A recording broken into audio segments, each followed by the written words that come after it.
Hello everyone, welcome back to my another blog. जैसे आपको देख के पता चला ही गया होगा कि हम कहाँ जा रहे हैं। वैसे हम बता दें कि हम जा रहे हैं महाकुंभ स्नान करने के लिए त्रिवेणी संगम पे।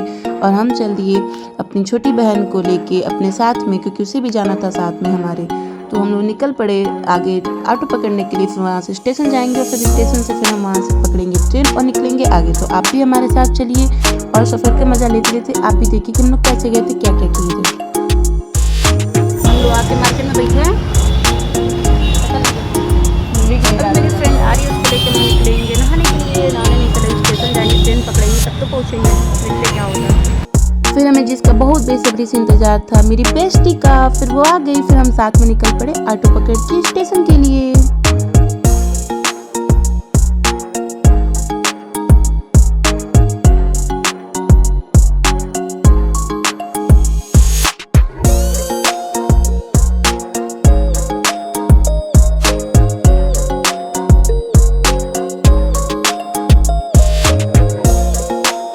फिर हम स्टेशन पहुंच के वहाँ से मिली ट्रेन और हम पहुंच गए झूसी से हम वहाँ से।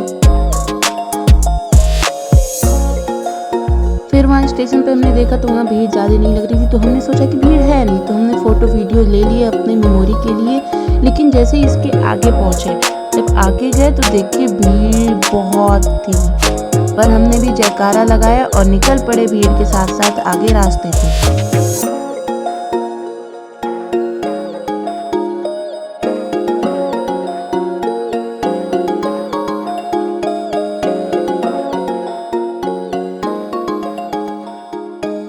फिर हमने बाहर का नज़ारा देखा तो बाहर बहुत ज़्यादा भीड़ थी और एक कतार में भीड़ पूरी लाइनें सब चली जा रही थी। तो हम समझ गए थे कि हमें भी उसी को फॉलो करते हुए आगे जाना है। फिर हमने उसको फॉलो किया और हम निकल पड़े आगे। यहाँ खाने की व्यवस्था है, चाय, नाश्ता, पकौड़ी, पत्ता गोभी का पकौड़ी। फिर हमने एक शॉर्टकट रास्ता अपनाया और भीड़ से निकल के हम लोग अकेले तीनों चल दिए, क्योंकि भीड़ में रहते तो कुछ न कुछ होता, कुछ भी तो डर लगा रहता है। वैसे भी भगदड़ मची थी तो अंदर से धक धक धक हो भी रहा था भीड़ को देख के। लेकिन फिर हमने अलग रास्ता अपनाया और चल दिए किनारे से होके अलग। तो फिर हमें मिल गई भीड़, क्योंकि उन्हीं को फॉलो करके रास्ते मिल रहे थे, क्योंकि सब उधर ही जा रहे थे। फिर हम पार करते करते और रास्ते का नज़ारा देखते देखते हम लोग निकल पड़े आगे। और रास्ता पता था नहीं कि हमें संगम या त्रिवेणी कहाँ मिलेगा, क्योंकि उधर कोई गया नहीं था। हम लोग झूसी के साइड से गए थे तो हमें कोई घाट समझ भी नहीं आ रहे थे। देखा तो भीड़ भी गायब हो गई है, सब इधर उधर फैल गए, समझ ही नहीं आ रहा कि अब हम किधर जाए। तो फिर हम ऐसे मम्मी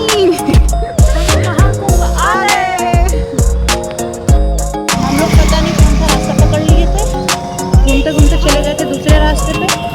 देवी जी को अचानक याद आ गया मेमोरी तो देवी जी बोली इसी रास्ते पे निकल चलो। रास्ता पूछते पूछते फाइनली मिला है रास्ता। देखते हम लोग ब्रश वश कर लिए, दातुन किए, नीम का और हम लोग जा रहे हैं वापस। हम दातुन करके आगे निकले तो हमें मिला एरावत द्वार। चलते चलते हालत खराब हो गई, बस द्वार मिले जा रहा है एरावत द्वार, समुद्र मंथन द्वार, अब डमरू। अब इतना डमरू पार करके, इतना द्वार पार करके बाबा का डमरू पार, हाँ महादेव, देखते हैं कहाँ पहुँचते हैं। आपको भी ले चलते हैं साथ साथ। थोड़ा थकान हो रहा है, बनाने वाला अच्छा लगेगा। फिर वहाँ से हमने आगे चलना स्टार्ट किया और रास्ते के मजे लेते लेते हम लोग बस चलते जा रहे थे। कोई सही से बता नहीं रहा था, बस बोल रहा था 5 किलोमीटर आगे जाओ, 6 किलोमीटर आगे जाओ। तो इतना दूर चलते हम फिर निकल पड़े आगे रास्ते देखते देखते कि हमें मिल जाएगा पीपा पुल, तो हम लोग पार करके उस पर जा सकते हैं। और फाइनली हमें मिल गया पीपा पुल, वो भी सेक्टर 12 में जाके पूरे भीड़ को फॉलो करते करते चलते फिर जाके मिला हमें पीपा पुल। वैसे पीपा पुल देख के थोड़ा सा एनर्जी आ गई थी, लेकिन अच्छा भी लग रहा था और थोड़ा तो अंदर डर भी लग रहा था, क्योंकि ये इतना भयानक तो नहीं था लेकिन फिर भी इतना अजीब लग रहा था, क्योंकि नदी पार कर रहे हैं। अगर कहीं टूटा, कहीं कुछ हुआ या भगदड़ मची तो हम लोग कहाँ जाएंगे। इस डर के साथ भगवान का नाम लेते लेते हमने पीपा पुल पार किया। वैसे बच्चे हैं, डरना नहीं चाहिए, पर फिर भी डर तो लगता ही है यार। पीपा पुल पार करके हम लोग आगे इस साइड, इधर है भीड़ के साथ तो चलते हम लोग भी जाते हैं, कहाँ जाते हैं। और फाइनली हम पहुंच गए कच्छप द्वार। फिर इससे भी अभी हमें आगे जाना था, तो देखे कि प्रयागराज जो जंक्शन से भीड़ आ रही है वो बढ़ी जा रही है। जैसे लग रहा है जन सैलाब बढ़ते जा रहा है और डर लग रहा था अंदर, क्योंकि यहाँ पे चीज़ें हम लोग न्यूज़ में देख चुके थे तो डर भी लग रहा था, पर मज़े भी आ रहे थे कि हम लोग पहुँच तो गए फाइनली। भीड़ देख के तो अंदर धक धक धक धक धक धक धक बहुत ज़्यादा हो रहा था कि बस साइड से चलना है, बीच में नहीं जाना, साइड से निकलना है। नंदी द्वार, ये द्वार पास करके देखते हैं कौन से द्वार जाते हैं। और यहाँ तक पहुँचते पहुँचते अपनी बैटरी डाउन होना स्टार्ट हो गई थी। सोचे थे नहा लेंगे तो थोड़ा सा शरीर में एनर्जी आ जाएगी। फाइनली हम आ गए संगम द्वार।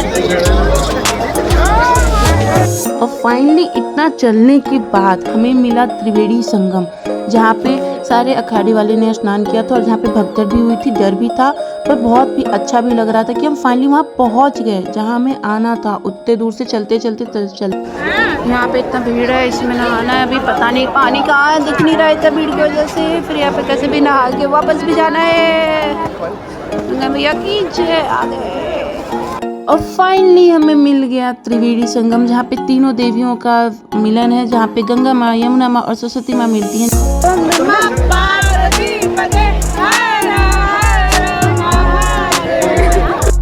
फिर हमने गंगा माँ को प्रणाम करके सबका जयकारा लगा के हमने लगाई डुबकी, हमने की स्नान वहाँ पे।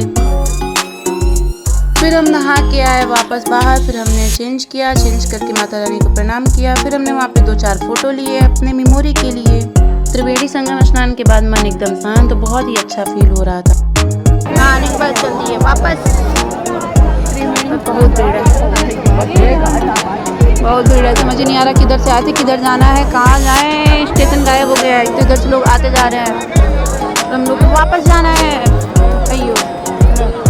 फिर वहाँ से हम निकल पड़े बाहर की तरफ, और बाहर जाने के लिए रास्ता समझ ही नहीं आ रहा था। फिर हमने साइड से किनारे होते निकलना शुरू किया कि कहीं तो पहुँचेंगे। फिर देखे आगे भी भीड़ थी, उस भीड़ को फॉलो करते करते हम स्टेशन पहुँचने की कोशिश कर रहे थे, लेकिन हम स्टेशन पहुँच ही नहीं पाए, क्योंकि हम लोग फिर जब जगह से कोई ना कोई द्वार मिल जा रहा था, फिर वहीं भटक रहे हैं। फिर करते करते हम दूसरा रूट पकड़ के हम लोग बाहर निकला, जहाँ से प्रयाग जंक्शन जाने के लिए हमें मिल रहा था रास्ते, और झूसी जाने के लिए। तो फिर हम वहाँ से पैदल आए आगे। फिर हमने ऑटो का पता किया कि वहाँ से ऑटो मिले तो हम लोग बस से निकल लेंगे कम से कम, क्योंकि ट्रेन में नहीं मिल सकती सीट, भीड़ बहुत ज़्यादा थी। फिर हमें फाइनली एक ऑटो मिला जो बोला कि हमें ले जाएगा वहाँ पे झूसी। हम लोग बोले झूसी से थोड़ा सा आगे वहाँ पे बस स्टैंड है बनारस जाने के लिए, तो वहाँ तक पहुँचा दे। तो फिर हमें ऑटो मिल गई, वो हमें पहुँचाई। फिर हम बस स्टैंड जाने के लिए बैठ गए, और हमारे साथ कई लोग थे जो बनारस जाने के लिए बस पकड़ने जा रहे थे हमारे साथ। और फिर हमें फाइनली बनारस के लिए बस मिल गई। अभी सीट खाली थी तो हम लोग चल के बैठ गए। फिर अभी बहुत लोग भी भर रहे थे, फिर ये बस भरेगी, फिर यहाँ से हम लोग निकलेंगे आगे बनारस के लिए। लेकिन इतनी थक गए थे, इतना थक गए थे कि पैर दर्द कर रहा था, उठ नहीं रहा था। बस हो रहा था कि नींद भी आ रही थी, थके हैं, कैसे भी नींद पूरी हो जाए।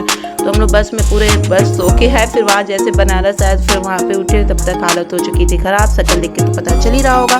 फिर यहाँ से हम बस से आके अपना ऑटो पकड़े और निकल पड़े अपने घर की तरफ। थक गए थे बहुत ज़्यादा, बस सोच रहे थे जल्दी से घर पहुँच जाए, कैसे भी घर पहुँच जाए, क्योंकि बहुत थकान हो रही थी, बहुत नींद आ रही थी, थके हुए थे, भूख तो लगी हुई थी।